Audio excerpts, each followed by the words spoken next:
Hi, welcome to the market alert for Friday the 17th of October 2014. Starting off with the 5-minute chart, we can see there are no signals for yesterday, and again the reason for this is the amount of volatility that has been in the market for the last couple of days, and we saw this from the off yesterday. You can see immediately just by looking at the grey shaded lines, which the division between the two is 50 points. So you can see the first 5 minutes alone we had a trading range of over 50 points, and to be precise 72 points in the first bar. Well, 72 points is a huge trading range, and a bit later on you can see that we had one here to the top here which was 156 points. Well, the way the software works is that we work with modest volatility. No volatility is bad for trading on an intraday basis, and too much volatility is bad as well because of slippage and the whipsaw effect of the market. So for example, you can see there up 150 and then straight back down, taking 75 points off the actual trade had it have been a trade. So a lot of volatility is not good, and the slippage of trying to get in and out of the market as well, moving too fast, makes it very difficult.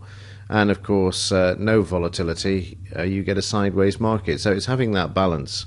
And what the signals in the software and the way it's set up is to actually trade with that balance. So 80% of the time the market's trading nicely, and we can take advantage of that, which we've seen all the way through June, July, August, and most of September. But mid-September we started to see the correction in this market, and this is why we've had few signals, because of this volatility. And this is a way of protecting and preserving your capital as well.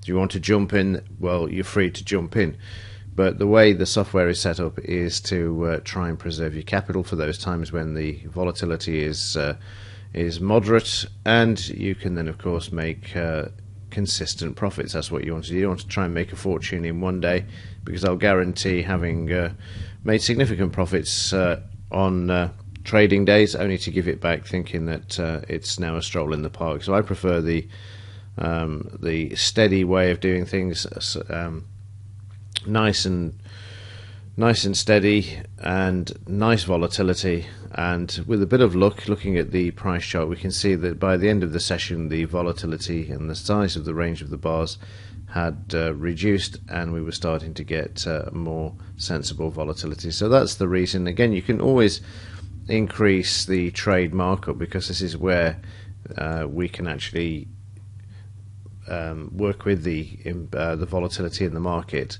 So if we want a modest volatility, then we'll ask for price bars of less 20 or less, and that means that if the market's trading with that moderate volatility, the price bars are less than 20, that means that we're not going to risk a lot on the trade either. But if I just increase this to let's say 70 points, which is 17 points in the range of a bar, and I click apply, you will see that we have some signals on the charts now. But then you can see, because of the amount of volatility that's in the market, the order would have been filled and reversed. And just have a look at how much you would have had at risk.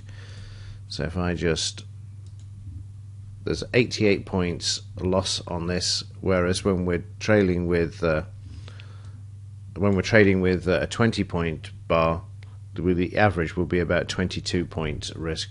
So you can see the software is designed, even though there are big moves in the market, it is designed to protect you from these big losing trades.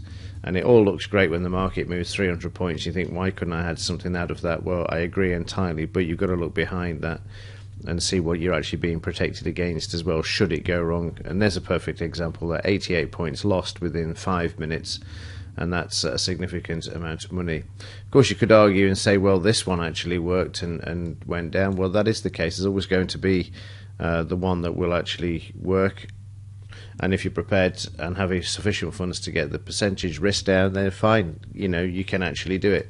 But one thing you've got to be aware of, as I said earlier, is the slippage as well, because when the market is very fast moving, it's very difficult to get the price that you actually want as well. So just a few thoughts with regards to why you're not seeing the signals then. Let me just adjust this back to 20 before I close, otherwise I'll be getting signals today and wondering why I'm getting them all over the place. And yeah, so that's the main argument there. There are no signals, but there is a reason for that, and that's because of the very wide price bars that we had during the last trading session yesterday, and also the last few days as well. But it does protect and preserve your capital, so there is a positive there as well. And as I said in Tuesdays or Wednesdays, what day is it? It's Friday, so I think it was Wednesday's market alert about adjusting the percentage on the management risk. I say it is possible to do, but then you've got the other side of the coin where the volatility and the speed of the fills can create a lot of slippage. But the good news is, looking at the daily chart, we've got some sort of a market bottom coming into this market at this time. We've got the sell-off on Wednesday. Thursday we're seeing some sort of testing. That's what this blue bar is. Prices opened, they were moved sharply lower, and then they were brought back. The volume bar at the bottom is greater than the previous bar, so there's some buying in the market. On the overnight market, prices have been steady. There could be a retest of these lows because of the amount of volatility that we've got in the background, so keep that in mind as well.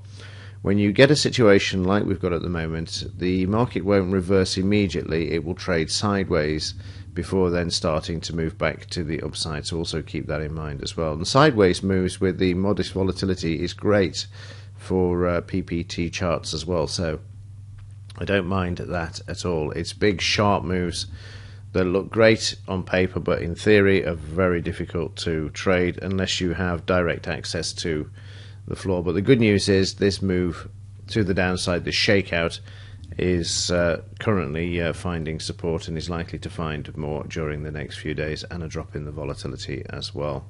And speaking of volatility, we'll look at that in just a moment, but before we do, just keep this in mind that Yellen is speaking at 1:30, and no doubt is going to be hinting at all sorts of Fed funding to move the Dow back to the upside as well. So further QE is likely to be on her agenda today. She's going to make some comment about why the market's dropped, the global slowdown, etc. The usual tosh that they come out with. So keep that in mind as well at 1:30. She should be finished by 2:30 with a bit of luck before the Dow opens.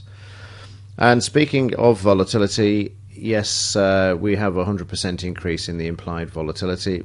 We'll be talking about this a lot more because it is an invaluable indicator of picking market falls, and also when they drop, make a new base and consolidation area. This will give you the clue, and the clue already is that we have a 100% increase, which means in its simple terms that the volatility has gone from 9 to 18. That's a 100% increase. That means that the market is extremely frothy at the moment. The options market is overvalued, and those who missed this drop will be buying those options, and they will lose the whole of their investments. That's the way the market works. But we can use this information to start looking at ways of actually riding the market back to the upside. Right, well, that's it for today. All things being equal, I will see you in Monday's market alert. Have a great weekend, and as ever, thank you for your support. It's very much appreciated. And as ever, thanks for watching. See you in the next one.